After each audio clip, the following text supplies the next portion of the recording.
हमारी संतान होती है वो भी अपने संतान को प्रेम करने लगती है, उनका प्रेम बट जाया करता है। हमारे भाई हैं वो अपने परिवार के साथ प्रेम करते हैं, उनका भी प्रेम बट जाता है। हमारी बहनें हैं उनकी गृहस्थी बस जाती है, वो भी अपने परिवार के साथ रहने लगती हैं, उनका प्रेम बट जाया करता है। यहाँ तक कि माता पिता के 4 बच्चे हैं तो उनका भी 4 जगह प्रेम बटा हुआ रहता है।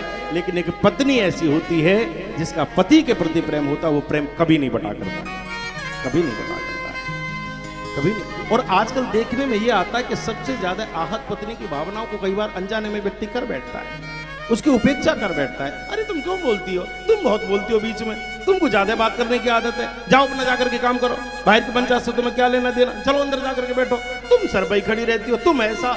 वो हड़का के रखता है उसको, चल चल अंदर चल। नहीं नहीं नहीं नहीं नहीं, वो खरीदी हुई नहीं है, वो भगवान द्वारा प्रदत्त है, वो ठाकुर जी का भेजा हुआ प्रसाद है आपके जीवन के लिए, उसका आदर करना चाहिए, आदर करना चाहिए। उसने टिफिन लगाया, बढ़िया आपको टिफिन लगा करके दिया कि ऑफिस में कुछ खा ले, और तुम्हारे लिए टिफिन रख दिया, आप ऑफिस पहुंच गए, ऑफिस से में जा करके बैठ गए। उसने अगर दोपहर में फोन करके पूछ लिया कि आपने कुछ खाया कि नहीं खाया, आप बरस गए, अरे मैं इसी में लगा रहा हूँ, मैं इसी को खाता रहूँ, और कोई काम नहीं है क्या मुझे। पल पल जो प्रताड़ित करते हैं, भावनाओं को आहत करते हैं, इस प्रकार का अपमान करते हैं। लेकिन देखने में यह आता है जिन घरों में पत्नियों के साथ इस प्रकार का व्यवहार होता है, भागवत में आता है दंपति नाम च कलकनम।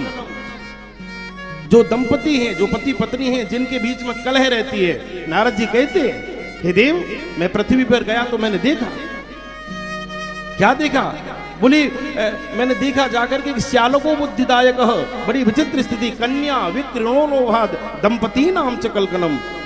दंपति यानी पति और पत्नी के बीच में कलह है, ये कलयुग का प्रभाव, ये नरक का ही प्रभाव है। मैं तो कहूं भैया कलह नहीं चाहिए। और जिन घरों में पति और पत्नी के बीच में कलह होती है, वहां से बरकत चली जाया करती है, समृद्धि चली जाया करती है, आदर चला जाता है। पत्नी जब रो करके 2 आंसू पृथ्वी पर डाला करती है, उन आंसुओं का भार पृथ्वी सहन नहीं कर पाती, उस घर की जितनी भी यश है वो सब चला जाया करता है।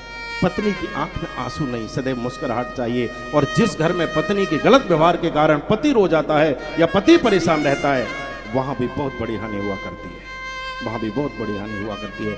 इसलिए दोनों एक दूसरे के पूरक हैं, एक दूसरे के पूरक। आज हम कहां चले जा रहे हैं, धीरे धीरे धीरे धीरे रिश्ते कितने बिगड़ते जा रहे हैं, कितने बिगड़ते जा रहे हैं। उनको संभालो, एक दूसरे को समय दो, एक दूसरे की भावनाओं को समझने का प्रयास करो।